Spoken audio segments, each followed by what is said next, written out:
नजरिए human style of thinking की बुनियाद पर दुनिया का निजाम चलता है। हमारी गुफ्तगू का उन्वान है चैट जीपीटी और इस्लाम। ये चैट जीपीटी पूरी दुनिया में सबसे हैवी ऐप आया है। उसको यूं कह ले आप कि वो छोटा मोटा इंसान है, वो आपसे बात करता है, आपके मोबाइल में है, वो आपको यूज करना नहीं आता। शेयरिंग करेगा, राय देगा, मशवरा देगा। नहीं यार तू उर्दू में बोल रहा, हिंदी में बोल के बता, हिंदी में बोलना शुरू कर देगा। चल मेरे बाप का नाम क्या है, बाप का नाम बताएगा, दादा का नाम बताएगा। इसको बनाया है जिस कंपनी ने, उसका नाम है open AI research company. AI का मतलब होता है आर्टिफिशियल इंटेलिजेंट। आर्टिफिशियल मतलब मसनूई, इंटेलिजेंट मतलब ज़हीन दिमाग। ओपन एआई का मतलब हुआ खुला हुआ मसनूई दिमाग। अच्छा, सब लोग इसको एक्सेप्ट कर ले और दाद दे रहे हैं according to holy Islam. Open mind होना चाहिए, लेकिन दिमाग खोलना चाहिए मखलूक के मामले में, खालिक के मामले में नहीं। मगर ये जो चैट जीपीटी है, इसको खालिक और मखलूक से कोई सरोकार नहीं। इसका फुल फॉर्म ही आप देख ले, जीपीटी, चैट जीपीटी। जी का मतलब है जेनरेटिव, पैदा करने वाला। साइंटिस्ट की बनिस्बत अकॉर्डिंग ये ऐप चीजों को वजूद में लाता है, पैदा करता है, तख्लीक करता है। पी का मतलब है प्री ट्रेन, तरबियत याफ्ता। और टी का फुल फॉर्म है ट्रांसफॉर्मर, मुबद्दिल, बरकी अशिया को एक जगह से दूसरी जगह मुंतकिल करना, तब्दील करना, छोटा करना, बड़ा करना, ये इसका फुल फॉर्म है। अगर मैं सिर्फ इस पर बात करूं, जीपीटी जेनरेटिव माना क्या बताया, पैदा करने वाला। भाई साहब जब पैदा करने वाला है तो पी का फुल फॉर्म दे रहा है प्री ट्रेंड, तरबियत याफ्ता। जो पैदा करने वाला होगा वो तरबियत क्यों लेगा? और अगर तरबियत लेगा तो उसका जो मुरब्बी है वो जनरेटिव हुआ ना कि ये जनरेटिव हुआ। हजारों कमियां इसके अंदर है जिसका मैं आपको बताऊंगा। इसलिए मेरी गुफ्तगू का उन्वान है इन द वर्ड्स अक्ल और मजहब का तकाबुल। हेडिंग रहेगी चैट जीपीटी और इस्लाम, और आसान लफ्जों में अक्ल और मजहब का तकाबुल। होता क्या है, अक्ल ने यह फैसला कर लिया है फिक्रे अरब को देके फरंगी तखय्युलात इस्लाम को हिजाजो यमन से निकाल दिया। और मजहब अपना ज़ाब्ता ये बताता है जितना तुम तराशोगे उतना ही सिवा होगा। इस्लाम वो पौधा है काटो तो हरा होगा। मजहब और अक्ल का तकाबुल आज से नहीं है। दुनिया के अंदर जितने मजाहिब है सब ने अपना उसूल बनाया और ज़ाब्ते बनाए, और बाज़ाब्ता इस पर हजारों पेजेस की किताबें हैं। दुनिया के अंदर मजहब फरागिना है, मजहब यूनान है, मजहब नसारा है, मजहब यहूद है, मजहब अकबरी है, और सबके लॉ बने हुए, सबके सिस्टम बने हुए। मगर वो मजहब का सिस्टम जब अक्ल से टकराता है, अगर मजहब जीत गया तो अक्ल वहां घुटने टेक देती है, और अगर मजहब ने अक्ल का जवाब नहीं दिया तो मजहब का जनाजा निकल जाता है। यही वजह है कि अक्ल ने दुनिया के हर मजहब का जनाजा निकाल दिया। किसी भी मजहब को छोड़ा नहीं है अक्ल ने, यह अक्ल का तकाजा है। थ्योरी और मुशाहदा में अगर मुकाबला हो तो थ्योरी को नहीं माना जाएगा, मुशाहदा को माना जाएगा। इसकी जिंदा मिसाल दे दूं आपको, इस वक्त जितने लोग जलसे में आए थे उससे आधे लोग जा चुके हैं। जलसे में जितने लोग आए थे आधे लोग जा चुके हैं, ये मुशाहदा है। थ्योरी ये है कि ऐशा के बाद तकरीर जलसा शुरू होगा, पहले नकीब साहब आएंगे, फिर नादखा आएंगे, और जो मुकर्रिर खुसूसी है उनको लास्ट में बैठाया जाएगा। पब्लिक जा चुकी है आज, ठीक है। ये थ्योरी का मुशाहदा से टकराव हो रहा है, थ्योरी को चेंज कर देना चाहिए। अब थ्योरी को ये करना चाहिए कि ज्यादा से ज्यादा लोग गुफ्तगू को सुन सके, समझ सके, क्योंकि जलसे का वजूद इंसान की इस्लाह के लिए हुआ, और जलसा वही कारगर होता है जिसकी बुनियाद पर कोई तंजीम, कोई मस्जिद, कोई मदरसा या किसी इंसान की लाइफ स्टाइल बिदअत और दलालत से हटकर राह रास्त और इस्लाम पर आ जाता है। इसकी जिंदा दलील मैं देता हूं पूरे भारत में कि एक जलसा हुआ था 5, 6, 7 मई 1972 को। इस जलसे में हुजूर सैयदुल उलमा थे, हुजूर अहसनुल उलमा थे, हुजूर मुफ्ती आज़म हिंद थे, हुजूर अल्लामा मुश्ताक अहमद निजामी थे, बेकलुत शाही थे, अल्लामा अरशदुल कादरी थे, सदरे जलसा की हैसियत से हुजूर हाफिज मिल्लत थे। उस जलसे के बाद कौम को जो फायदा मिला, उस फायदे को दुनिया अल जामिअतुल अशरफिया मुबारकपुर के नाम से याद करती है। शायद ये बात नहीं समझ में आई होगी आप। उसी जलसे के बाद अशरफिया मुबारकपुर बना, जो इस वक्त हिंदुस्तान का सबसे बड़ा मदरसा माना जाता है, सबसे बड़ा। तो जलसे का जो वजूद है वो इस्लाह के लिए। इस वक्त मजहब का तकाबुल अक्ल से होता है, और अक्ल ने मजहब को न जाने कितने मजहबों को जमींदोज कर दिया है, जमींबोस कर दिया है। अक्ल की बिगिनिंग 4 किस्मों पर। नंबर 1, अक्ल की पहली किस्म है अक्ल हयुलानी, दूसरी किस्म अक्ल बिल फ़िल, तीसरी किस्म अक्ल बिल मलिका, चौथी किस्म अक्ल मुतलक। अक्ल हयुलानी, एक बच्चा अगर उसकी माँ मर जाए तो वो नहीं रोता। गौर कीजिएगा, बाप मर जाए नहीं रोता, दादा मर जाए नहीं रोता, इमाम साहब मर जाए नहीं रोता, लेकिन उसको सुई चुभ हुई तो वो रोता है। He is selfish person, he knows about himself only। वो सिर्फ अपने वजूद के बारे में जानता है। इस अक्ल को अक्ल हयुलानी कहते हैं। उसके बाद वो बड़ा होता है, खारजी को देखने लग जाता है। देखा कि हाँ ये झाड़ है, ये आम है, ये नींबू है, ये पपैयाज है, ये ग्रेप्स है, ये ट्रीज है, मगर क्यों है ये नहीं पता होता। इसको कहते हैं अक्ल बिल फ़िल।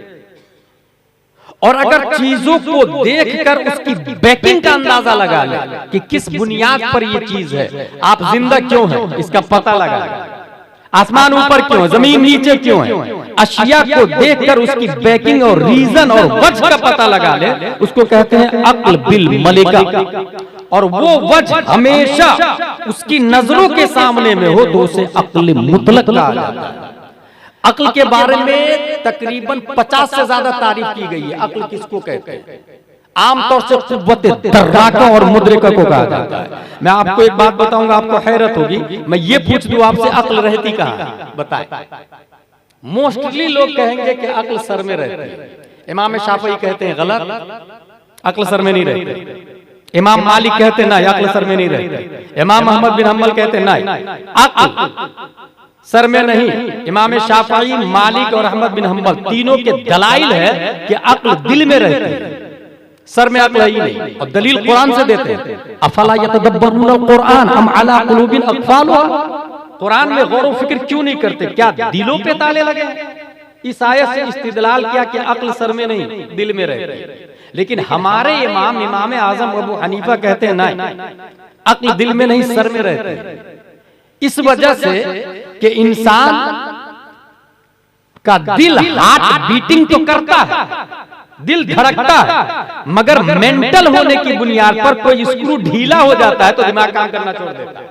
अक्ल सही सलामत, अक्ल डिसेबल हो चुकी है मगर दिल सही सलामत। इसका मतलब यह है कि अक्ल दिल में नहीं बल्कि सर में रहती है। ये बात हो गई अक्ल के हवाले से। अब आइए, अक्ल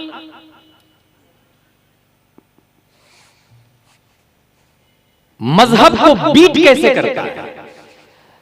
ये जगह का नाम है बछारपुर, सही बोलना? बात है 1817 ईस्वी की, जिस वक्त बछारपुर में पहली बार साइकिल आई थी, लोग देखने के लिए आए थे कि नहीं आए? अरे फला के यहाँ साइकिल आई है, महीनों का सफर हफ्तों में कर दिया, हफ्तों का सफर दिनों में, दिन का सफर घंटों में बदल दिया साइकिल ने। दूर दूर से लोग देखने आ रहे हैं। यहाँ जो लोग, जिन लोगों की उम्र 100 साल की है, उनसे जाके पूछ ले तो बताएंगे साइकिल आई उनके पास। शादी में साइकिल भी मांगते थे और वो बोलते भी थे, फला को शादी में साइकिल दी गई, फला को शादी में टाइटन घड़ी दी गई, हाई फाई घड़ी का नाम। तो जिस जमाने में साइकिल आई थी, साइकिल के मौजिद का नाम है कर्लियन ड्राई। इसने साइकिल पहली बार वजूद में लाया था 1817 ईस्वी में। और दुनिया के अंदर जब साइकिल वायरल हुई थी तो इस शख्स को सबसे बड़ा साइंटिस्ट माना गया, जीनियस। लेकिन आप सोचेंगे कि ये कंटिन्यू नहीं चला। 1894 में मोटरसाइकिल वजूद में आ गया और इसको लाया था डेमलर रिटवेज। ये कब की बात है? 1894। मोटरसाइकिल जब आई तो अब साइकिल वाला खत्म, मोटरसाइकिल की बात चलेगी ना भाई। जहां पर साइकिल 10 मिनट का सफर करती है, वहां मोटरसाइकिल से 1 मिनट में इंसान पहुंचता है। 100 की स्पीड, 150 की स्पीड, 200 की, 300 की स्पीड। मगर ये भी ज्यादा दिन नहीं चला। जब दुनिया के अंदर 1898 में मारिया एंजो ने फरारी निकाली, 340 किलोमीटर पर आवर की रफ्तार, अक्ल ने बीट कर दिया पहले लोगों को। अब साइकिल वाले की वैल्यू नहीं है, मोटरसाइकिल की वैल्यू नहीं है, कार को जिसने बनाया वो जीनियस है। मजीद आगे आप बढ़ेंगे तो 1957 में जब पहली बार दुनिया में शटल स्पेस छोड़ा गया था, उसकी रफ्तार थी 28,000 किलोमीटर पर आवर। इस शख्स को सबसे बड़ा जीनियस माना गया। कितनी तेज रफ्तार कोई चीज बनाया है। साइकिल, मोटरसाइकिल, ये सबको बीट कर दिया। लेकिन मोटरसाइकिल ने साइकिल को बीट किया और कार ने मोटरसाइकिल को, शटल स्पेस बनाने वाले ने कार को बीट किया, क्योंकि उससे ज्यादा अक्ल आई। यही वजह है कि मजहब अगर अक्ल का मुकाबला नहीं करता है तो मजहब का जनाजा निकल जाता है। मगर इस्लाम है जो 1400 साल से आज भी और आज से कयामत तक अक्ल के पर्दे से हर उठने वाले क्वेश्चन का दंदान शिकन अंतर देता नजर आ रहा है, मुंह तोड़ जवाब देता नजर आ रहा है।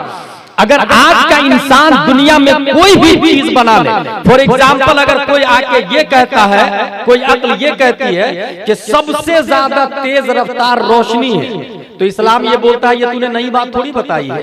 हजरत फातिमा ज़हरा, उनकी रफ्तार को हुजूर सल्लल्लाहु अलैहि वसल्लम ने कोट किया और फरमाया है, या अहलल जमई नक्किसू रूसकुम गुद्दू अबसारकुम हत्ता तमुर्र फातिमा बिन्त मुहम्मद सल्लल्लाहु अलैहि वसल्लम फतमुर्रु मआ 70,000 जारिया मिनल हूरिल ईन कमरमिल बर।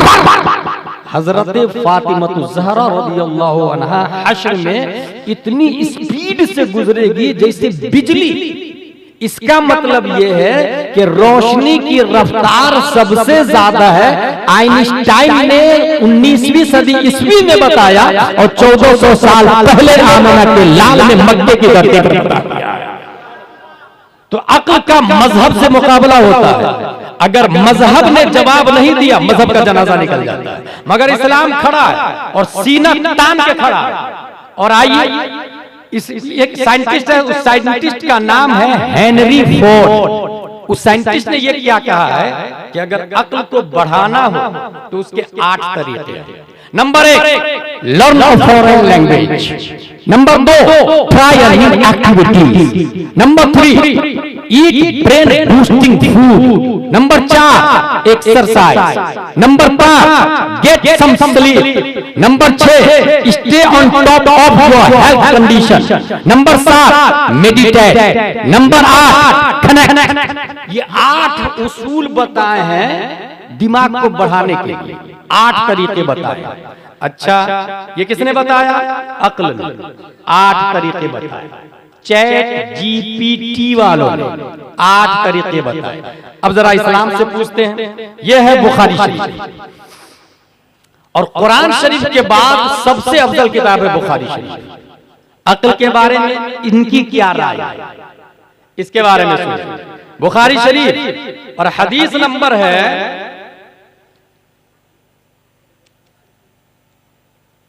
72 और वो हदीस ये है, अन मुआविया रज़ियल्लाहु अन्हु क़ाल समिअतु रसूलल्लाह सल्लल्लाहु अलैहि वसल्लम यक़ूल मन युरिदिल्लाहु बिही खैरन युफ़क़िहु फ़िद्दीन व इन्नमा अना क़ासिम वल्लाहु युअति वलन तज़ाल हाज़िहिल उम्मह क़ाइमा अला अम्रिल्लाह ला यदुर्रुहु मन ख़ालफ़हुम हत्ता यअती अम्रुल्लाह।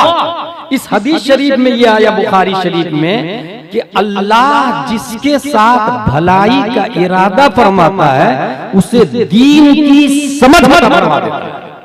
गौर कीजिएगा, समझ का लफ्ज आया, समझ का लफ्ज, इंटेलिजेंट का लफ्ज आ रहा, समझ। If Allah wants to do good he makes him comprehend of religion.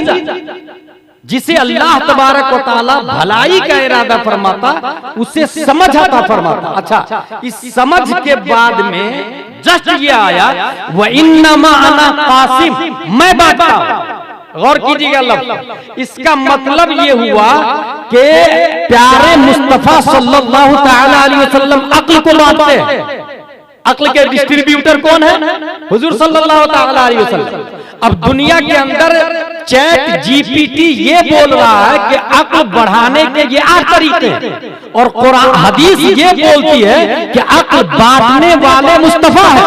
अब जाहिर सी बात है कि जो मुस्तफा को मानेगा नबी उसको ज्यादा अक्ल देंगे। और न्यूटन मुस्तफा को नहीं मानता, आइंस्टाइन मुस्तफा को नहीं मानता, केपलर मुस्तफा को नहीं मानता, सरकारी मुस्तफा को नहीं मानता, डार्विन मुस्तफा को नहीं मानता, कैम्ब्रिज वाला मुस्तफा को नहीं मानता, ऑक्सफोर्ड वाला मुस्तफा को नहीं मानता, बल्कि मुस्तफा को मानने वाला बरेली का इमाम इसको मोहम्मद हुजूर ताजुल शरिया अलैहि रहमत व रिज़वान है, जो इस तरह मानते हैं जहां में उनकी चलती है वो दम में कैसे क्या कर दे, जमीन को आसमां कर दे, सूरज को सरा कर दे, जहां पानी अल्लाह कर दे, भरी जन्नत हिबा कर दे। नबी वो हमारे कुल है जिसको जो है अता कर दे। हमारे नबी ने आइंस्टाइन को ज्यादा अक्ल नहीं दी, हमारे नबी ने अहमद रजा को अक्ल दिया है, हमारे नबी ने मुफ्ती आजम को अक्ल दी है, हमारे नबी ने ताजुल शरिया को अक्ल दी है। दुनिया के मोमिन है जो जब वो नबी को मानते हैं, इसलिए तमाम कुफार और मुशरिकीन से ज्यादा दिमाग माना बताना अल्लाह ने मुसलमानों को अता फरमा दिया। सुभान अल्लाह, सुभान अल्लाह, माशाअल्लाह। वाह वाह वाह, समझ में आया? एक तरफ है चैट जीपीटी और दूसरी तरफ है मजहब इस्लाम। अच्छा, अगर इंसान अगर अक्ल का जवाब नहीं दे पाए तब क्या होता है? तब इंसान मजहब अगर अक्ल का जवाब नहीं दे पाए तब वो फिजिकल पर आता है, तब वो लड़ना शुरू करता है। अगर चैलेंज का जवाब नहीं दे पाए तो गाली गलौज शुरू करता है। अगर आप मेरे सवाल का जवाब नहीं रखते हैं तो फिर इंसान मां बहन पर आता है, फिजिकल होता है। और यही हुआ। फिजिकल कैसे आए उसको सुने। पूरी दुनिया को पता है कि वाहिद इस्लाम है जो हर अक्ल का जवाब रखता है, इसलिए इस्लाम के जवाब देने की बजाय मुसलमानों को टारगेट किया। चेचनिया 1,20,000 मुसलमानों को मार दिया। कहां की बात है? चेचनिया की। कोसोव 7,000 मर्दों, औरत और बच्चों को मार दिया और हजारों औरतों की इस्मत दरी की गई। नाइजीरिया ईसाइयों के हाथों हजारहा मुसलमान मार दिए गए। बुसीनिया 20,000 मुसलमानों का ईसाइयों ने कत्लेआम किया और खुशी में चर्च में शराब पिया, मौसीकी किया और अय्याशिया किया है मुस्लिम लड़कियों के साथ। अलजायर 1,00,000 अफराद कत्ल कर दिए गए। बर्मा 1,00,000 मुसलमान मर्द, औरत, बच्चों को कत्ल कर दिया गया। बुल्गारिया मुसलमानों का कत्लेआम हुआ और 600 साल पुराने वतन को छोड़ना पड़ा। सिर्फ यही नहीं, युगोस्लाविया 13,000 मुसलमानों को शहीद किया गया। इंडोनेशिया 27,000 मुसलमान शहीद कर दिए गए। फिलीपीन 3,38,000 मुसलमान शहीद कर दिए गए। अल्बानिया 1 लाख से ज्यादा मुसलमानों को कत्ल कर दिया गया है। ये क्यों हुआ? क्योंकि उन्होंने ये देखा कि ये मजहब इस्लाम है जिसका हमारे पास कोई जवाब नहीं है। नतीजतन उन्होंने जवाब देने की बजाय मारना शुरू किया। और आज भी हर शख्स इस घात में लगा हुआ है कि इस्लाम को कैसे डैमेज किया जाए, इस्लाम को कैसे खत्म किया जाए। इसके लिए बाज़ाब्ता एक मीटिंग हुई, और ये मीटिंग कहाँ हुई है? अमेरिका में। और ये मीटिंग हुई है 1995 से 2000 तक। 4 सेमिनार हुए हैं, और 4 सेमिनार के अंदर ये पास हुआ कि पूरी दुनिया में जो मुसलमान है उसकी 4 किस्में। Number 1 fundamentalist, number 2 traditionalist, number 3 modernist, number 4 secularist. Fundamentalist बुनियाद परस्त आदमी जो टोपी पहन के ही पानी पिएगा, बैठ करके ही पानी पिएगा, नहीं तो प्यासा रह जाएगा। फंडामेंटल हमें दूसरों की परवाह नहीं करनी है कि लोग मुझे क्या कहेंगे, मुझे सुन्नत पर अमल करना है। फंडामेंटलिस्ट बीवी क्या कहेगी, लड़की मिलेगी शादी के लिए कि नहीं मिलेगी, आई डोंट केयर, लेकिन दाढ़ी रखना है। फंडामेंटलिस्ट जुमा में छुट्टी करके नमाज पढ़ने जाना है, जॉब मिले कंपनी रखे, फैक्ट्री वाले रखे या नहीं रखे। फंडामेंटलिस्ट पहली केस, इसको देखे ये बात कर रहे हैं, ये ज्यादा स्मार्ट है। भाई साहब आप आके तकरीर कर लें। आप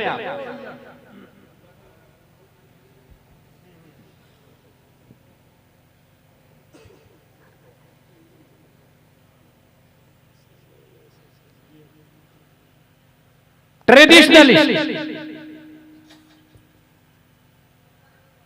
मस्जिद का इमाम 1400 साल पहले मस्जिद नबवी में हमारे नबी ने जो बात कही, बछारपुर में 1400 साल के बाद में मस्जिद का इमाम मिंबर से बगैर जबर जेर पेश के बदले हुए वही बात बयान करते हैं।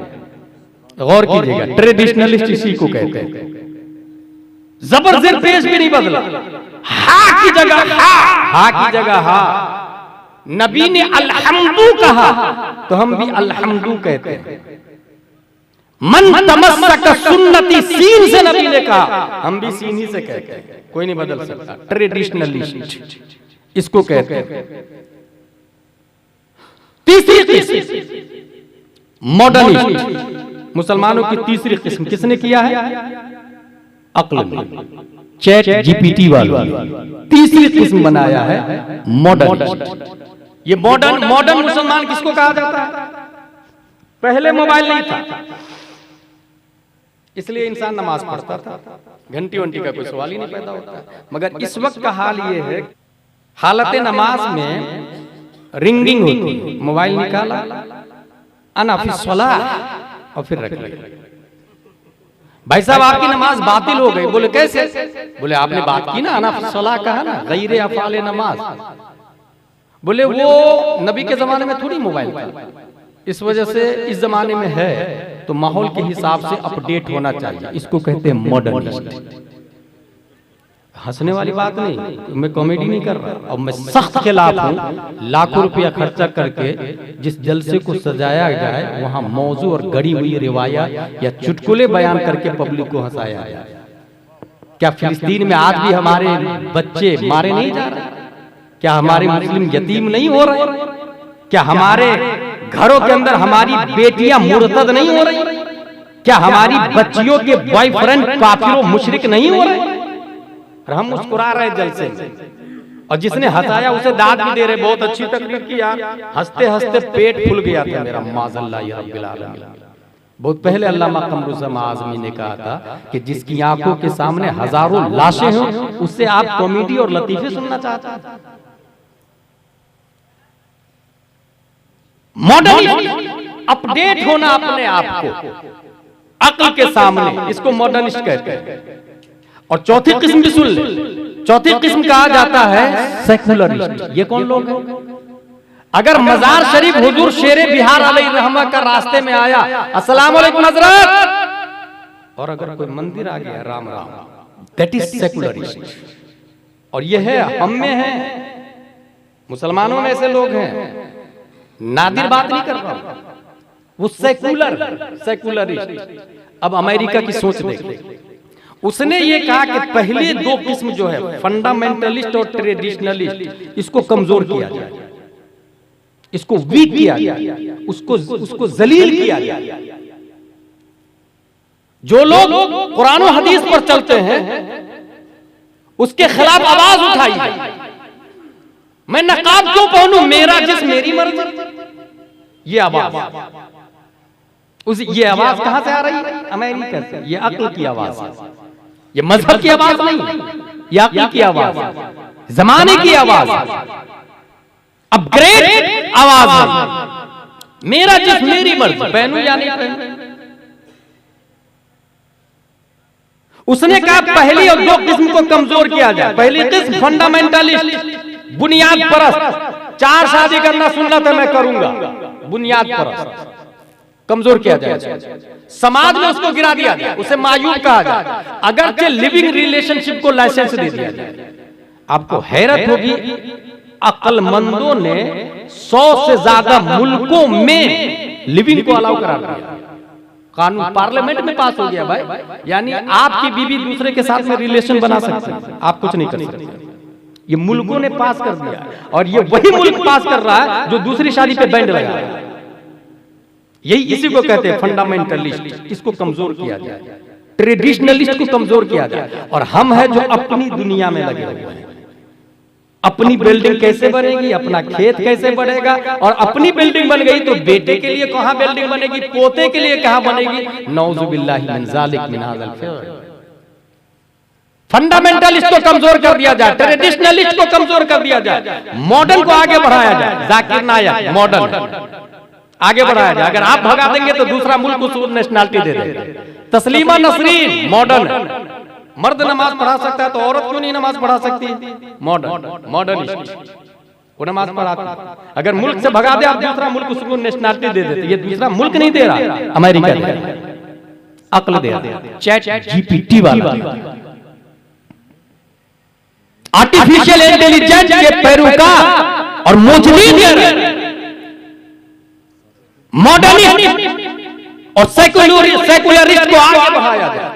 अब ऐसे माहौल में 98% बच्चे हमारे उन्हीं के स्कूल में पढ़े। 98% बच्चे, जब 98% बच्चे हमारे उस स्कूल में पढ़ते हैं जिसका बुनियादी सिस्टम है कि फंडामेंटलिस्ट को कमजोर किया जाए, ट्रेडिशनलिस्ट को कमजोर किया जाए, मॉडर्न और सेकुलर को आगे बढ़ाया जाए, फिर आप अपने बेटे से कहे कि तुम जुमा की नमाज पढ़ो, तुम फजर की नमाज पढ़ो, हाउ इज दिस पॉसिबल? फिर आप अपने बच्चे बेटी से कहे कि आप नकाब पहनिए और कुरान पढ़िए, हाउ इज दिस पॉसिबल? भाई साहब, जमीन की छाती को फाड़ के आपने गेहूं बोया और दुआ कर रहे हैं मौला grapes they they. What is nonsense? आपने जमीन बीज बोया है, जमीन फाड़ के गेहूं तो गेहूं निकलेगा ना, बबूल तो बबूल निकलेगा ना, चना तो चना निकलेगा ना। बच्चा स्कूल जा रहा है, मॉडर्न स्कूल में मेरा बेटा पढ़ता है, और उससे उम्मीद यह है कि वो कुर्ता पजामा टोपी लगाए। बेटी मॉडर्न स्कूल में पढ़ती है और उससे उम्मीद यह है कि वो सहाबिया और कनीज़े फातिमा के नक्शे कदम पर चले। हमारी बेटी उस स्कूल में जा रही है जिसका यूनिफॉर्म है घुटना खुला रहना चाहिए, जिसका यूनिफॉर्म है ओढ़नी नहीं रहना चाहिए, और शौक से अमीरों की बेटियां भी जा रही है। भाई साहब, नकाब पहना लीजिए ना, यूनिफॉर्म है, स्कूल का यूनिफॉर्म। क्या होना चाहिए? ऐसी स्कूल के गेट पर जूतियों का हार डाल देना चाहिए। और अल्लाह ने बछारपुर में जिसको दौलत दी है उसे अपनी स्कूल खोलनी चाहिए, और उसमें सिस्टम और सिलेबस अपना होना चाहिए। पढ़ाएंगे सीबीएसई पढ़े, लेकिन साथ में एक सब्जेक्ट जो ऑप्शनली होता है, उस ऑप्शनली सब्जेक्ट में हम दीनियात रखें। हमारा बच्चा जब नर्सरी, एलकेजी, यूकेजी में होगा तो उस वक्त वो तामीर आदब अव्वल दोम सो पढ़े, और जब वो फर्स्ट में जाएगा तो वो अनवार शरीयत पर आएगा, जब फिफ्थ में जाएगा तो बहार शरीयत पर आएगा। जब 10th और ग्रेजुएशन करेगा तो वो बहार शरीयत और फतावा रज़विया पर आ जाएगा। अब अगर वो डॉक्टर बनता है और साथ में दीनियात का सब्जेक्ट है तो वो जाकिर नायक बनके मॉडर्निस्ट को फरोग नहीं देगा, डॉक्टर अमीन मियां बनके अपने ईमान और मसलक की हिफाजत करेगा। सुभान अल्लाह, सुभान अल्लाह। नारे तकबीर, नारे रिसालत, या रसूल अल्लाह, मसलके आला हजरत जिंदाबाद, मसलके आला हजरत जिंदाबाद, खलीफे ताजुश शरिया जिंदाबाद, हजरत अल्लामा मुफ्ती गुलाम जिलानी साहब अजहरी जिंदाबाद, मोहम्मदिया बछारपुर जिंदाबाद। अब मेरी तकरीर खत्म होने जा रही है। अक्ल की बुनियाद पर ये जो दारुल उलूम मोहम्मदिया वाले हैं, आई मीन दीनियात वाले, चूंकि हो ये रहा है कि हम लोग ये समझते हैं कि फ्यूचर कॉन्वेंट में है, नतीजतन सब उधर मरे जा रहे हैं, जानवर की तरह मरे जा रहे हैं। क्या समझ रहे? अच्छा, फ्यूचर किसको कह रहे हैं? मैं अगर आपको एक मच्छर पर, भाई साहब ये 5 रुपया में मच्छर खरीदिएगा, आप लोग कहेंगे आर यू नॉनसेंस, क्या आप बेवकूफ है, मच्छर बेच रहे हैं। मच्छर को कौन खरीदेगा? कोई खरीदेगा? और हदीस में 1400 साल पहले मुस्तफा ने फरमाया पूरी दुनिया की वैल्यू रब की बारगाह में मच्छर के पर बराबर भी नहीं, और उसके लिए लोग मरे जा रहे हैं। हमने मच्छर 5 में बेचा तो खरीदने को तैयार नहीं, और पूरी दुनिया मिलके भी एक मच्छर के पर से भी घटिया वैल्यू रखी। मच्छर को खरीदने को कोई थे, इसी को कहते हैं रस्म रिवायात में उलझना, रस्म रिवाज में उलझना, स्पिरिचुअल ऑफ इस्लाम को नहीं समझना। ये ऐसी ही इस्लाम हो गया कि दूल्हे की गाड़ी जा रही है फूल से ढकी हुई है चारों तरफ, दूल्हा किडनैप हो चुका है, बाराती चल रही है, किसके पीछे बाराती जा रही है? बारात किसके पीछे जा रही है? गाड़ी के पीछे, और गाड़ी फूल से सजी हुई है, ढकी हुई है, गाड़ी चल रही है, दूल्हा किडनैप हो चुका है, रूह इस्लाम निकल चुकी है, रस्म इस्लाम बाकी है, और सब इंजॉय। मरने के बाद दफन हो जाते हैं मुस्लिम कब्रिस्तान में। क्या आपके पास इस बात की दलील है कि मरने वाला मोमिन? मैं नहीं मानता, क्योंकि हदीस में तो ये आया एक जमाना आएगा सुबह को मुस्लिम होगा तो शाम को काफिर होगा, तो मुस्लिम काफिर होगा ना, काफिर काफिर थोड़ी होता। तहसील हासिल बातिल है, ये शरे जामी में हमारे उलमा पढ़ा चुके हैं। इसका मतलब मुस्लिम जो होगा वो काफिर हो जाएगा, उसे पता भी नहीं चलेगा, लोग मुसलमान समझेंगे और कब्रिस्तान में दफन भी कर देंगे। इसलिए दुनिया क्या है इसकी हकीकत को समझना हो तो दारुल उलूम मोहम्मदिया वालों से, दीनियात वालों से, इदारा वालों से। ऐसे माहौल में जब इधर दाएं तरफ 99 आदमी खींच रहा हो हाथ पकड़ कर, और बाएं तरफ एक आदमी खींच रहा हो, इंसान किधर जाएगा? दाएं तरफ जाएगा। 99 आदमी उधर खींच रहा, 99% क्लाइमेट्स ऑफ ह्यूमन इस्लाम के अगेंस्ट चल रहा है। 1% है जो मुअज्जिन कहता है हय्या अलल फलाह, हय्या अलस सलाह, उस पर भी वो लब्बैक कहने को तैयार है। नतीजतन हालात हमारी निगाहों के सामने में। मगर ये दारुल उलूम मोहम्मदिया वाले और दीनियात वालों ने क्या किया है, मैं सरसरी तौर से एक जायजा बताना चाहता हूं। 1020 ईस्वी का जमाना है, कुरान शरीफ पढ़ते पढ़ते पढ़ते अल बैरूनी नामी एक साहब ने ये आयत पढ़ी, क़ाल अल्लज़ी इंदहु इल्मुम मिनल किताब, क़ाल अल्लज़ी इंदहु इल्मुम मिनल किताब अना आतीका बिही क़ब्ल अन यतद्दा तरफुक। पलक झपकने से पहले बिल्कीस के तख्त को उठा के मैं ला सकता हूं। इस आयत को पढ़ने के बाद जानते हैं उसने क्या किया? उसने एक नजरिया पूरी दुनिया में पेश किया, और वो नजरिया यह है कि किसी भी चीज को एनर्जी वे में कन्वर्ट कर दिया जाए तो उसकी रफ्तार बढ़ जाती है। वो आदमी कौन है? वो उसकी कुछ इजादात सुने।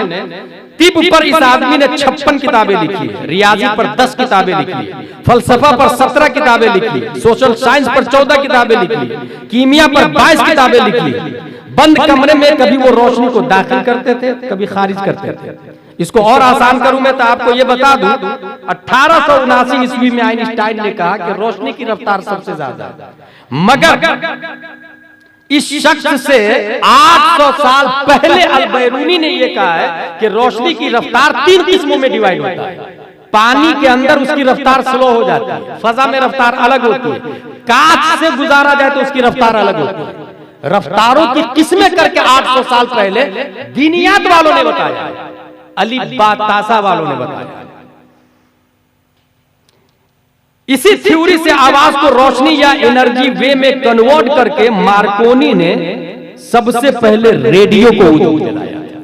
इसी थ्योरी, मोबाइल टेलीफोन और इंटरनेट, टीवी वगैरह सब इसी सूरह नमल की आयत से जन्म ली हुई अल-बैरूनी की थ्योरी का नतीजा है। वो दीनियात का आगाज। और आगे चले, इब्ने हैसम ने तहकीक की कि चांद चमकने के लिए सूरज का मोहताज है। 964 में अब्दुल रहमान सूफी ने हमारी गैलेक्सी से 2 गुना बड़ी गैलेक्सी इसकी खोज और दरियाफ्त की। मैं और एक मोटी मिसाल दूं, ये प्लेन जो उड़ता है ना, Indigo, Qatar airlines, jet Airways, सबसे पहले अब्बास बिन फरनास ने इसका नजरिया दिया। मुस्लिम साइंटिस्ट, दीनियात है, दारुल उलूम मोहम्मदिया वाला, उसने बाज़ाब्ता पहाड़ से उड़ा भी, नजरिया उसी का दिया हुआ। ग्लास सबसे पहले मुस्लिम साइंटिस्ट ने बनाया, कागज की मशीन मुस्लिम साइंटिस्ट ने सबसे पहले बनाई, कपड़े बनाने की मशीन मुस्लिम साइंटिस्ट ने बनाई। और ये सब किस बुनियाद पर? ये दीनियात पढ़ने की बुनियाद, क्योंकि वाहिद दुनिया के अंदर मैंने बताया कि कुरान मुकद्दस और इस्लाम एक ऐसा मजहब है, कुरान एक ऐसी मजहब की किताब है जो अक्ल के जरिए उठने वाले हर क्वेश्चन का आंसर देने के लिए तैयार रहता है, हर क्वेश्चन का आंसर देने के लिए तैयार रहता है। इसकी एक दलील दे दूं और मैं अपनी बात को पूरी करूंगा।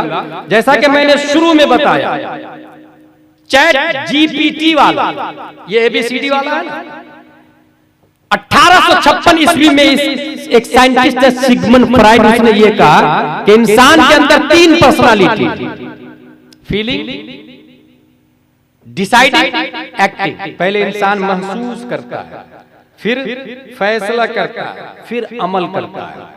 इसको नोबेल प्राइज दिया गया।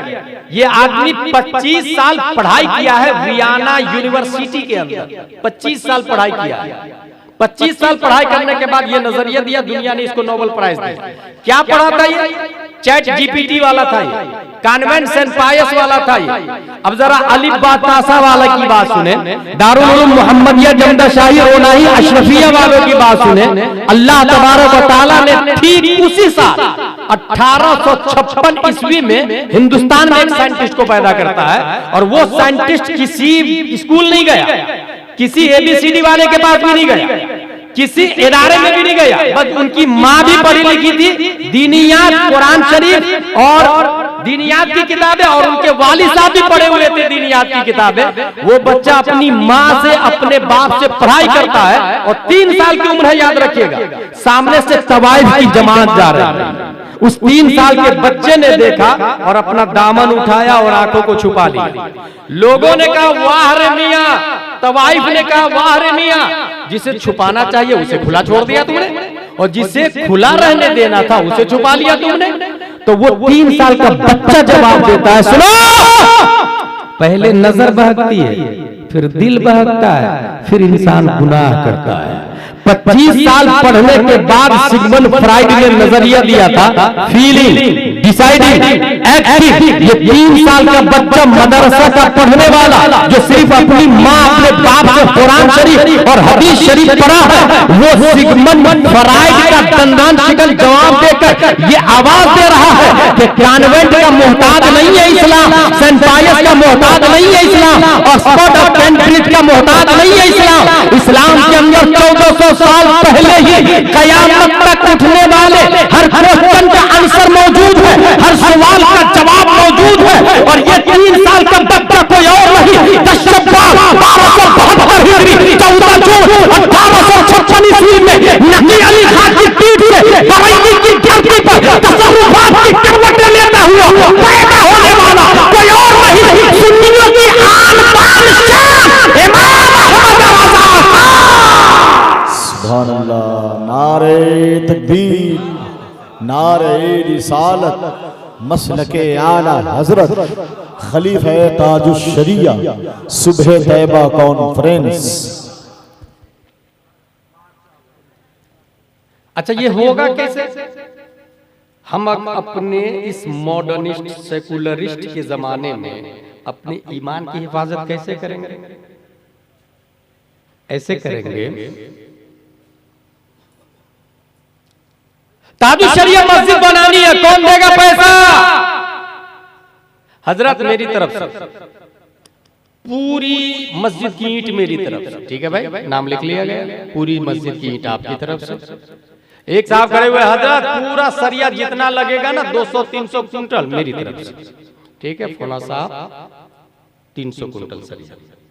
सीमेंट मेरी तरफ से, 3 करोड़ की मस्जिद 1 साल में तैयार हो गई। तैयार कितने की? 3 करोड़। अब अगर ये ऐलान मैं करूं कि उस मस्जिद में मुफ्ती को लाना है, और मुफ्ती साहब की तनख्वाह है 25,000, क्योंकि वो मुफ्ती है, 25 साल पढ़ाई किया है, और जिस तरह हर चीज में क्वालिटी है ऐसे ही दीन में भी क्वालिटी है। 25,000 रुपये, 12 लोग खड़े हो जाए, जनवरी में आपका नंबर, फरवरी में आपका, मार्च में आपका, मई में आपका, साल में एक बार राउंड आएगा। अच्छा, उसका इनकम डेली का 1 लाख रुपया, ऐसे 12 लोग खड़े हो गए, नहीं खड़े हो, ईंट दे दी, मस्जिद बन गई, बछारपुर में मस्जिद तैयार है। मगर 25,000 रुपया साल में नंबर आएगा, मुफ्ती लाने के लिए तैयार नहीं। क्यों? क्योंकि अक्ल में मॉडर्न ने ये घुसा दिया है कि मस्जिद बनाना सवाब का काम। कहां लिखा भाई? किसने बोला सवाब का काम? जहां ये लिखा है मस्जिद बनाना सवाब का काम है, मम बना मस्जिदन लिल्लाहि बनल्लाहु लहु बैतन फिल जन्नह, वहीं ये लिखा है मल्लम यारिफ हक़्क़ल आलिमिना फहुवा लैसा मिन्ना, वहीं ये लिखा है फसअलू अहल ज़िक्र इन कुंतुम ला तअलमून, वहीं ये लिखा है कुल हल यस्तविल लदीना यअलमून वल लदीना ला यअलमून, वहीं ये लिखा है वल लदीना उतुल इल्म दरजात। अब इसको और आसान करूं मैं, फैजी साहब, अगर इसको और आसान करूं मैं, तो बछारपुर का एक आदमी जाके मस्जिद में चले जाए और मस्जिद के मिंबर से कहे, मिंबर साहब बताइए ना सुन्नी देवबंदी में क्या फर्क है? मिंबर बताएगा? मेहराब साहब आप बताइए ना, आपको बनाने में पूरा 2 लाख रुपया लग गया। गुस्ल में कितने फराइज है? क्या वो मेहराब बताएगा? गुस्ल में 3 फराइज है, कुल्ली करना, नाक साफ करना, पूरे बदन पे पानी बहाना। झूमर साहब आप तो बंबई से आए हैं, आप 1 लाख के हैं, आप बता दीजिए ना मेरी बेटी को सुन्नी मदरसे में पढ़ाऊं कि देवबंदी मदरसे में पढ़ाऊं? बेटी को सुन्नी में शादी करूं या देवबंदी में शादी करूं जो अमीर है मगर सुन्नी गरीब है? क्या वो झूमर बताएगा? इसका मतलब क्या हुआ? वो 3 करोड़ रुपए की जो मस्जिद बनाया है आपने ना, वो मस्जिद साइलेंट है, वायलेंट इमाम है। मस्जिद साकित है, नातिक इमाम है। मस्जिद खामोश है, बोलता इमाम है। बछारपुर की जिहालत का खात्मा 3 करोड़ की मस्जिद से नहीं होने वाली। जिहालत का खात्मा मस्जिद के इमाम से होता। अगर मस्जिद 3 करोड़ की है और इमाम नाजरा खा है क्योंकि आपने पैसा नहीं दिया, आप देंगे 4,000 रुपए, तो 4,000 रुपए में तो भाई साहब नाजरा खा ही मिलेंगे आप। मस्जिद का इमाम 4,000 रुपए में। अच्छा कुछ पहली बात तो ये कि गैर मुनक़सिम हिंदुस्तान, बल्कि अजम की बात कर रहा हूं मैं, अरब की नहीं। अरब में इमामत के लिए वज़ारतुल औक़ाफ़ से सर्टिफिकेट चाहिए और सर्टिफिकेट जाहिलों को दी नहीं जाती। और ये भी याद रखे अरब में हाफिज का कोर्स अलग से है ही नहीं। हाफिज का कोर्स अपने इंडिया नेपाल में होता है, गैर मुनक़सिम हिंदुस्तान अजब का सिस्टम है, अजम का। अरब में ये होता है कि आलिम के कोर्स ही में 2-2 3-3 पारे दाखिल है। जब इंसान आलिम बनेगा तो अपने आप हाफिज बनेगा, क्योंकि आलिम कंप्लीट उसी वक्त होगा जब मसाइल के दलाइल याद है, और कुरान जितने ज्यादा याद है दलाइल उतनी ही ज्यादा उनके पास महफूज हो। इस वजह से अरब में हाफिज का कोर्स नहीं होता। मैं ये कह रहा था आपसे कि अगर नाजरा खा इमाम, क्यों तनख्वाह 5,000 रुपए? पहली वजह यह है कि कम तनख्वाह में नाजरा खा। दूसरी वजह यह है कि अगर मुफ्ती इमाम लाएंगे तो इमाम साहब तो कहेंगे शराब पीना हराम है, और मुतवल्ली का कारोबार शराब का है। जुआ खेलना हराम है, मुतवल्ली जुए का अड्डा चलाता है। सुलह गुल्ली ये ईमान के लिए बहुत खतरनाक है। मुतवल्ली सुलह गुल्ली, अजम के 95% मुतवल्ली फासिको फाजिर। अजम की बात कर रहा हूं मैं, सिर्फ हिंदुस्तान की बात नहीं कर रहा। गैर अरब अजम, जिसमें हिंदुस्तान ये अपने करीब में जो है, गैर मुनक़सिम हिंदुस्तान, बांग्लादेश, पाक, नेपाल, श्रीलंका, भूटान, हिंद, 95% फासिको फाजिर। अब इलेक्शन में कौन कौन पीएम बनता है वो तो देख ही रहे हैं आप। इलेक्शन में अगर सब लोग मिलकर गधे को वोट दे दे तो वही बनेगा। इलेक्शन का यही उसूल। नतीजतन वो इमाम जो काबिल है, जो ये कहता है जुआ हराम है और सुलह कुल्लियत से दीन इंजर्ड होता है, ऐसे इमाम को रखना ही नहीं, मुतवल्ली हटा देता है उसको। एक तो ये वजह होती है अच्छे इमाम के न रहने की। दूसरी वजह यह है कि पब्लिक तनख्वाह देने को तैयार नहीं।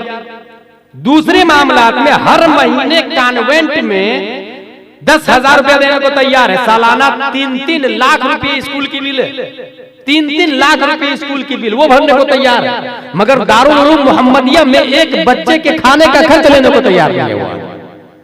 सोचे क्या हाल है, कितनी मुश्किल और कितनी मुसीबतों से हाफिज मुज़म्मिल ने इन 6 को हाफिज बनाया है, आप सोच भी नहीं सकते। आपकी एक बीवी और 3 बच्चे हैं, पसीने छूट जाते हैं चलाने में, और यहाँ इतने सारे बच्चों को कहां से खिलाते हैं, कहां से पिलाते हैं, कभी सोचा है? अपना घर अगर अल्लाह ने पैसा दिया है तो जब मर्जी होती है दरवाजे का कलर बदल देते, मकान का कलर बदल देते, लोग टाइल्स बदल, हर साल लोग टाइल्स भी बदल देते। अपने घर का टाइल्स बदलने से पहले रसूलुल्लाह के घर का टाइल्स बदल दे भाई। अपने घर का कलर बदलने से पहले रसूलुल्लाह के घर को एक नजर देख ले भाई। अपने घर के दरवाजे से पहले रसूलुल्लाह के घर को देख ले भाई। और याद रखे, मस्जिद से ज्यादा इंपॉर्टेंट मदरसा, क्योंकि मदरसा है तो मस्जिद का निजाम चलेगा। मदरसा है तो मस्जिद में नमाज सही होगी, अगर मदरसा नहीं तो मस्जिद की नमाजें बातिल हो जाएगी और पता भी नहीं चलेगा कि हमारी नमाज हुई कि नहीं हुई। इमाम मदरसा पैदा करता है, मस्जिद पैदा नहीं करता। यही वजह है कि स्पेन में जब मुसलमानों को मारा गया था तो 50,000 से ज्यादा उलमा को कश्ती पे बैठा के समंदर में डुबो दिया गया, क्योंकि उलमा नहीं रहेंगे तो अपने आप इस्लाम खत्म हो जाएगा। अच्छा, आवाम इतनी होशियार है कि नहीं, मैं जानता हूं ना, इस्लाम को जानता हूं। अबे अल्लाह के बंदे, इमाम फखरुद्दीन राजी के पास शैतान आके 360 दलीलें काट दिया अल्लाह एक होने की। हमारे ईमान की ठिकाने की बात कर रहे हैं कि नहीं, हम मुसलमान हैं। 360 दलील काट दिया भाई, अल्लाह एक है, क्या दलील आपके पास? इमाम फखरुद्दीन राजी ने कहा कि अल्लाह हुआ, शैतान ने दूसरी दलील दी, तीसरी दलील, 360 दलीलें काट दिया था। तब उनके पीरो मुर्शिद ने कहा था, बेटे बोल दे शैतान को, बगैर दलील के मैं अल्लाह को एक मानता हूं, बगैर दलील के अल्लाह को एक मानता हूं। इसलिए मस्जिद साइलेंट है, वायलेंट इमाम। अगर मस्जिद 3 करोड़ की हो, इमाम नादरा का हो, तो जहालत का खात्मा नहीं होगा। और अगर मस्जिद खजूर की तना शाख पत्तियों की बनी हुई हो और इमाम इमामुल अंबिया हो, तो मुक्तदी अबू बकर पैदा होते हैं। That's the point. That's the reason. That's the तकरीर। मौजू और गढ़ी हुई रिवायात को बयान करने वाले खतीबों को बुलाकर बढ़िया से लोग सुन रहे हैं, कोई बोलने वाला भी नहीं। झूठी रिवायात बयान करने वालों पर नारे भी लग जा रहे हैं। वो शायद जो पैंट पहन के ऊपर से कुर्ता लगा के आता है, जो मदीना शरीफ और मक्का शरीफ में जाके सेल्फी लेके घंटों वीडियो कॉलिंग में लगा रहता है, ऐसे शायर को बुला के 40,000 देने को तैयार है। मगर मुफ्ती साबिर अमजदी फ्री में दारुल उलूम मोहम्मदिया में पढ़ा रहा है। कोई आदमी पूछने को, मुसाफा करने को तैयार नहीं है। साल में एक बार के हजरत आप फी सबीलिल्लाह दीन का काम करते हैं। That's the point, that's the reason कि इस्लाम इस हालत में हमारी नजरों के सामने। जिम्मेदार एक आदमी नहीं है, याद रखिएगा। अल्लाह तबारक व तआला ने उलमा को दीन का हर उठने वाले क्वेश्चन का आंसर वो तैयार करके रखते हैं और किसी की परवाह भी नहीं करते, किसी की लालच भी नहीं रहती है, वो डरते भी नहीं किसी। चैट जीपीटी इससे 3 क्वेश्चन मैंने किया। अब देखिए वो क्या जवाब देता है। पहला question, a prophet like Muhammad could come ना, क्या मोहम्मद सल्लल्लाहु अलैहि वसल्लम आ सकते हैं? चैट जीपीटी से पूछा गया, जानते हैं क्या जवाब दिया उसने? No, according to Islamic teachings no prophet like Muhammad सल्लल्लाहु अलैहि वसल्लम कैन कम। चैट जीपीटी बोल रहा है कि मोहम्मद सल्लल्लाहु ताला अलैहि वसल्लम जैसा कोई आ ही नहीं सकता। पहली बात। हमने दूसरा सवाल किया उससे, can a book like the Quran come again, क्या कुरान जैसी कोई किताब आ सकती है? क्या कोई दूसरा कुरान बना सकता है? चैट जीपीटी जवाब देता है, no, Quran is the final revelation, ये लास्ट और आखिरी वही है, इसके जैसी कोई किताब नहीं आ सकती। हमने चैट जीपीटी से तीसरा सवाल किया, और तीसरा सवाल क्या किया? Can in other chat GPT be created, क्या चैट जीपीटी कोई और भी बन सकती है? ये ऐप और भी कोई बना सकता है? जानते हैं चैट जीपीटी क्या जवाब देता है? Yes, in other chat GPT like AI model can be created. हाँ, क्यों नहीं, चैट जीपीटी कोई दूसरा भी बना सकता है। इसका मतलब यह हुआ इस ऐप पर पूरी दुनिया की नजर पड़ गई, और ये एक छोटा मोटा रोबोट है, घंटों आपसे बात करेगा, आप थक जाएंगे, ये नहीं थकेगा। हजारों लैंग्वेज में ये चैट जीपीटी बात करते को तैयार है, हजारों लैंग्वेज।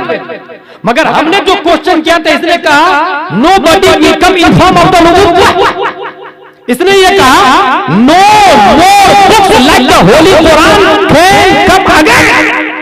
इसका मतलब ये हुआ मैं दुनिया के न्यूटन, आइंस्टाइन, कैम्ब्रिज, साइंटिस्ट, ज़रक़ानी, डकाकरा, प्रोफेसर, टीचर, बीए, दुनिया के तमाम ABCD वाले तमाम साइंसदानों और डॉक्टर से कहूंगा, जितनी टेक्नोलॉजी वजूद में आ जाए, जितनी मशीनें आ जाए, जितने कंप्यूटर आ जाए, जितने टैबलेट आ जाए, जितने रोल आ जाए, जितनी चीजें और मशीनें दुनिया के अंदर आ जाए, उन मशीनों से पूछना, खुदा की कसम, मशीन तुम्हारी होगी, मोटर तुम्हारा होगा, लेबोरेटरी तुम्हारी होगी, जमीन तुम्हारी होगी, बनाने वाले तुम्हारे होंगे, स्टाफ तुम्हारे होंगे, साइंटिस्ट तुम्हारे होंगे, मगर उसमें क्वेश्चन करो तो जवाब मुस्तफा के बारे में मिलेगा, जवाब इस्लाम के बारे में मिलेगा, जवाब कुरान के बारे में मिलेगा। बनाओ, तुम्हें कितना ऐप बनाना है बना लो, जितनी मशीनें बनाने हो बना लो, उस मशीन से पूछो क्या मोहम्मद से अफजल कोई है, बोलेगा नहीं। क्या कुरान जैसी कोई किताब है, बोलेगा नहीं। पता ये चला दुनिया के तमाम मज़ाहिब के सामने अक़ल समझौता बोलती है, मज़हबों ने जनाजा निकाल दिया अपनी रूह का, मज़हबों ने घुटने टेक दिए हैं अक़ल के सामने, मगर इस्लाम है जो हर क्वेश्चन का आंसर देता नजर आ रहा है, और वो पैगाम दे रहा है कि मशीन कितनी भी बना लो, इस्लाम कल ही जिंदा था, आज भी जिंदा है, और क़यामत तक जिंदा था, बेकार है। सुभान अल्लाह, नारे तकबीर, नारे रिसालत, सुबह तैबा कॉन्फ्रेंस, सुभान अल्लाह। बस इसके लिए गुजारिश ये है, 24 घंटा अल्लाह ने आपको डे एंड नाइट में दिया है, डेली 10-15 मिनट भी आप दीन के लिए दे। ये मोबाइल टेक्नोलॉजी, इसको सुन्नी बना लेना, इसको इबादत का जरिया बना लेना भाई। जिस जमाने में मंतिक और फलसफा से दीन को डैमेज किया जा रहा था, इमाम गजाली पैदा होकर मंतिक और फलसफा को कलमा पढ़ा के मुसलमान बना रहे थे। मोबाइल बहुत आसान तरीके, इसमें जो सुन्नी उलमा है उनके चैनल है, सोने से पहले उनको सोचो, डेली 10 मिनट 15 मिनट अपने आप को अपग्रेड करें, दीन को समझें, फ्री में और तमन्ना से नहीं हासिल होगा। सब के सब दीन को डैमेज करने में लगे हुए हैं। आप 24 घंटा में कुछ मिनट देंगे, कुछ मिनट देंगे तो इंशाअल्लाह अज़ीम आपकी दीन की हिफाजत होगी। उलमा से मुत्तसिल रहे, अपने बच्चों को दीन के बारे में बताना ये आपकी ड्यूटी है। बहुत पहले जब मैक निकला था तो साइंसदानों ने ये कहा था कि ये माइक है जो हजारों किलोमीटर तक जितने दूर लगा ले आवाज पहुंचा सकती है। माइक साइंटिस्ट ने यह भी दावा किया कि हम एक ऐसा माइक बनाने वाले हैं जिसकी बुनियाद पर जो पहले बोल चुके हैं वो भी कवर कर लेगा। 1 घंटा पहले यहाँ कुछ बोला किसी ने, माइक लगाया चालू करे, वो एक जो बोला ना वो खत्म नहीं होता, बोली खत्म नहीं होती, वो स्पेस में रहते हैं, जमीन और आसमान के बीच में है वो। माइक का बटन चालू करे, वो बोली हुई बातों को अपनी तरफ खींच के आपको बोल के बता देगा। स्पीकर से आवाज आएगी 1 घंटा पहले क्या बोला, उसके बाद 2 घंटे वाले माइक निकालेंगे, फिर 3 घंटे वाला, फिर 4 घंटे वाला। हम ये कहते हैं कि तू 1000 साल वाला निकाल, नोबेल प्राइज मिले, दुनिया का सबसे बड़ा साइंटिस्ट बन जा। और जब तू कामयाब हो जाएगा और 1000 साल पहले बोली हुई माइक निकाल लेगा, तरक्की करेगा, तो मेरा दावा है क्रिश्चियनों से और यहूदियों से तू हजरत ईसा अलैहिस्सलाम की बात सुनेगा जब वो ये कह रहे थे वो मुबश्शिरन बिरसूलिन याती मिन बाद इस्मुहु, मेरे बाद एक रसूल आने वाले हैं जिनका नाम अहमद और मोहम्मद होगा, तुम उनकी जरूर खिदमत करना, उन पर ईमान लाना। तुम्हारे नबी क्रिश्चियनों, तुम्हारे नबी अमेरिका वालों, तुम्हारे नबी की आवाज तुम सुनोगे, मुस्तफा की सदाकत के जलवे नजर आएंगे। इज़राइल, तुम अपने नबी मूसा अलैहिस्सलाम की बात सुनोगे, मुस्तफा की हक्कानियत के जलवे। इसलिए इस्लाम किसी के सामने घुटने नहीं टेकता है। रब्बे कदीर हम सबको कुरान शरीफ, हदीस शरीफ, फिक्र शरीफ पढ़ने, समझने, अमल करने की तौफीक अता फरमाए। वमा अलैना इल्लल बलाग। अस्सलामु अलैकुम।